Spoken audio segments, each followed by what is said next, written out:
Hello everyone, শুভ সন্ধ্যা। কেমন আছেন সকলে? আশা করছি সকলে অনেক বেশি ভালো আছেন। আই হোপ পৃথিবীর যে প্রান্ত থেকে আমার ভিডিওটা দেখছেন সকলে অনেক বেশি ভালো আছেন। গাইস, এখন বাজে হচ্ছে সন্ধ্যা 7:30, আর এখন থেকে আমি আমার ছোট্ট একটা ব্লগ আপনাদের সাথে শেয়ার করতে চলেছি। আজ হচ্ছে আমার ছোট মেয়ে, এই যে অহনা প্রিন্সেস আমার, তো তার হচ্ছে আজকে জন্মদিন, 11তম জন্মদিন। তো সেই কারণে হচ্ছে আমরা একটা কেক কাটবো। বাসায় কোনো আয়োজন করিনি, কোনো রকম কোনো ইচ্ছেই ছিল না আজকে আমাদের আয়োজন করার। মানে ইচ্ছে তো ছিল, কিন্তু সেটা বাহিরে করব এটাই ইচ্ছে ছিল, মানে বাসায় করার কোনো ইচ্ছে ছিল না। হঠাৎ করে মনে হলো এবার বাসায় কিছু করব না, একটু বাহিরে ঘোরাফেরা করব, আর সাথে হচ্ছে খাওয়া দাওয়াটা করব, কেকটাও কেটে আসবো। তো সেই কারণে হচ্ছে আমরা একটু সন্ধ্যাবেলাই হচ্ছে বাহিরে চলে এসেছি, একটু ঘোরাফেরা করব, একটু কেক কিনবো, তারপরে একটু কেনাকাটা করব অহনার জন্য। সেই কারণে ঘোরাফেরাও করব, আর তার সাথে খাওয়া দাওয়াটাও সেরে বাহির থেকে একবারে আসব। তো সাথে আমার ছোট ননদ জামাই আর হচ্ছে ননদ আছে, আর হচ্ছে আমার 3 মেয়ে, আমরা হাজব্যান্ড ওয়াইফ। তো এই হচ্ছে আমরা 5 জন, আর ওরা 2 জন, এই 7 জন লোক আমরা আজকে বাহিরে ঘোরাফেরা করছি, আর একটু খাওয়া দাওয়া করবো আর কি, হই হুল্লোড় করবো, মজা করব আর কি। আজকে রাতটা মোটামুটি 12টা পর্যন্ত আমরা সবাই একসাথে মিলে আর কি, এই ছোট্ট একটা আয়োজন। এভাবে আসলে সব সময় তো আর সময় করা যায় না, তো মাঝে মাঝে তো একটু করতে হয় বাচ্চাদের নিয়ে, ওদের যাতে ভালো লাগে, আর নিজেদেরও একটু ঘোরাফেরার দরকার আছে মাঝে মাঝে। আর এমনিতেও আগের মতো ঘোরাফেরা কিন্তু এখন আর হয় না, আগে প্রচুর ঘুরতাম। তো দেশের পরিস্থিতি খারাপ, সেই কারণে হচ্ছে এখন তো খুব একটা বাহিরে আসা হয় না। শুধু আমরাই না, সবাই জানে বাংলাদেশের অবস্থা এখন একটু অন্য রকম, যদিও এখন মোটামুটি স্বাভাবিক রয়েছে, তারপরে খুব খারাপ অবস্থা আর কি। তো যাই হোক গাইজ, আমি তো তোমাদের সাথে কথা বলছি, আমার প্রচুর ঠান্ডা লেগে গেছে। হঠাৎ করে কালকে এসির নিচে বসেছি অনেকটা সময়, তো ঠান্ডা লেগে গেছে, নাক বন্ধ হয়ে গেছে, গলা ব্যথা করছে, বুঝতে পারছি না কি করব। চা খেলাম সারাদিন, কিন্তু কোনো লাভ হয়নি।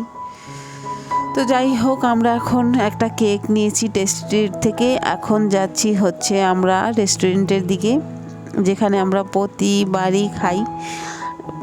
এর পাশেরটাও খাই, এটাও খাই। এখানে হচ্ছে পাস্তা ক্লাব, এটা একটু সুন্দর বেশি ভিতরটা, আর ঢাকা ফুডটা অত সুন্দর না, কিন্তু খাবার দাবার দুটোই ভালো হয়।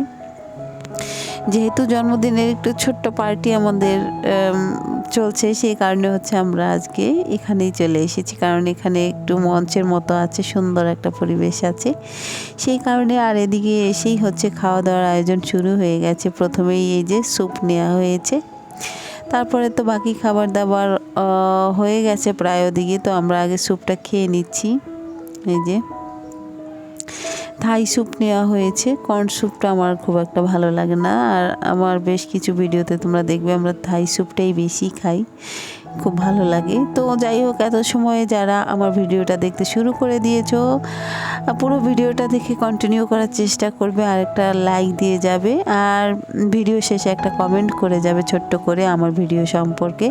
আশা করি তোমাদের কাছে ভিডিও ভালো লাগবে একটা সময় দেখতে দেখতে, আর যদি ভালো লেগে যায় তখন না হয় চ্যানেলটা সাবস্ক্রাইব করে দিও। আর ইতিমধ্যে যারা করে দিয়েছো তাদেরকে অসংখ্য ধন্যবাদ, যারা এখনও করেনি আশা করি একটা সময় ভালো লাগলে করে দেবে, পরে না হয় করে দিও। আর ভিডিও দেখলে অবশ্যই একটা লাইক দিয়ে যাবে, যে সাবস্ক্রাইব করবে সেও দেবে, যে করবে না সেও দেবে, কারণ একটা লাইক আমার জন্য অনেক বেশি উপকার হবে। তুমি একটা লাইক দিলে হয়তো বা তোমার এক বন্ধুর কাছে আমার ভিডিওটা চলে যাবে, সেই বন্ধুর যদি আমার ভিডিওটা পছন্দ হয়, তোমার কারণে হয়তো আমি সেখান থেকে একটা সাবস্ক্রাইব অথবা ওয়াচ টাইম অথবা একটা লাইক পেয়ে বসবো।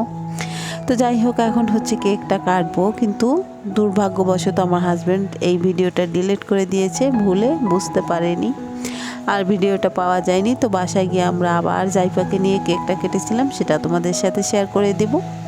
এখানে কেটেছিলাম সেটা আর আমি তোমাদের দেখাতে পারছি না, ডিলিট হয়ে গেছে, সে ভুলবশত করে ফেলেছে, আর ওই ভিডিওটা তার মোবাইলেই ছিল, সেই কারণেই ভুলটা হয়ে গেছে। যাই হোক, ওখানে খাওয়া দাওয়া শেষ, কেক কাটা শেষ। তো এখন এসেছি আমরা একটু স্বপ্নে, এখানে একটা মিনি স্বপ্ন আছে ছোট, আজকে আমরা যে সাইডে এসেছি এখানে বড় স্বপ্ন নেই, ওটা হচ্ছে বাসা বোতে, আর এটা হচ্ছে আমাদের বাসার সাইডেই হচ্ছে প্রজেক্টের মধ্যে। তো সেখানে গেলাম, কিছু মার্কেটিং করলাম, তারপরে এই যে বাসার দিকে আমরা রওনা দিয়ে দিয়েছি। আমার ভিডিওটা প্রায় শেষের দিকে। তো বাসায় গিয়েছিলাম, জাইফা ছোট্ট মনি আমাদের রয়েছে, ওকে নেইনি, অনেক রাত হয়ে গেছিলো বলে। জানতাম যে অনেকটা রাত হবে আসতে, সেই কারণে ওকে নেওয়া হয়নি। তো ভাবলাম কেকটা ওকে নিয়ে কাটবো, সেই কারণে এমনিতেও কেকটা ওখানে ভালোভাবে কাটিনি, ছবি তোলা ভিডিও করার জন্যই হয়তো বা ওখানে বসে একটু করেছিলাম, কিন্তু এখানে এসে আবার ফুলফালভাবে আমরা করলাম। সবাই আমার মেয়ের জন্য আশীর্বাদ করবেন, দোয়া করবেন এবং ভালোবাসা জানাবেন যেন ও বড় হয়ে ভালো কিছু করতে পারে। তো যাই হোক, আজকের ভিডিওটা এতটুকুই। আপনারা ভালো থাকবেন, সুস্থ থাকবেন, সকলের জন্য শুভ কামনা রইল। পরবর্তী আর একটা ভিডিওর অপেক্ষা করবেন। ঠিক টাইম মতো আমি চেষ্টা করব নতুন আরও একটা ভিডিও নিয়ে আপনাদের সামনে হাজির হয়ে যাওয়ার। তো গাইজ, এই যে দেখুন, আমার বড় মেয়েটা হচ্ছে আমার ছোটো মেয়েটাকে তার একটা ছবি সুন্দরভাবে আর্ট করে দিয়েছে। আর এই যে কতগুলো বাজার আনা হয়েছে দেখতে পাচ্ছেন, সেগুলো একটু লাস্টে আপনাদের সাথে শেয়ার করে দিলাম। 30টা ডিম আনা হয়েছিল, আর হচ্ছে কিছু টুকিটাকি বাজার, ওই যে স্বপ্নে ঢুকলাম সেখান থেকে। তো ভাবলাম এই ভিডিওটা রেখে লাভ কি, সেটাও তোমাদের এই ভিডিওর সঙ্গে জুড়ে দেই, একই রকম হবে বিষয়টা। একদিনের ভিডিও, যে দিনের ভিডিও আমি করি সেদিনের সব ভিডিও একসাথে আমি জুড়ে দেই, তো সেই কারণে ভাবলাম একটু লাস্টে এটা করে দেই। তো এই যে দেখো, আর এই যে ভিমবারটা সম্পূর্ণ ফ্রিতে পাওয়া গেছে, কারণ আমার হাজব্যান্ড তো ওখানে কাট করে বাজার করে, কিছুটা পয়েন্ট জমে গিয়েছিল 200 টাকার মতো। তো এই সাবানের দাম ছিল 4টার 120 টাকা, সেই কারণে হচ্ছে টাকা দিতে হয়নি, এই সাবানটা কেনা হয়েছে শুধু, বাকি ভিমবারটা একদম ফ্রিতে পেয়েছি আমরা। তো যাই হোক, আজকের ভিডিও এতটুকুই গাইস, আর বেশি কথা বলবো না। অলরেডি বাজার টাজার সব কিছুই তোমাদের দেখিয়ে দিলাম কি কি আনা হয়েছে। এই তো ইন টোটাল আমার বাজার। আর এই সকালবেলা হয়তো বা রুটি খাবো, সেই কারণে হচ্ছে কলা আনা হয়েছে। তবে আটা শেষ হয়ে গেছে, খেয়াল ছিল না যে নিয়ে আসবো। পরে আমার অবশ্য মনে হলো যে একটা ভুল হয়ে গেছে, আটা আনার দরকার ছিল, সেটা আনা হয়নি আর কি, রয়ে গেছে। আর এই যে দেখো, আরও একবার ছবিটা দেখিয়ে দিলাম, আমার বড় মেয়েটা ছোট মেয়ের ছবি আর্ট করে সুন্দরভাবে দিয়েছে। এই যে ফুলগুলো বসিয়ে দিয়েছে ওর ছবির উপরে, সুন্দরভাবে একটা ফ্রেম বানিয়ে দিয়েছে আর কি। এই যে দেখো কত কিউট লাগছে। কেমন হয়েছে তোমরা অবশ্যই কিন্তু আমাদেরকে জানাবে যে কেমন হলো। Tata, bye bye.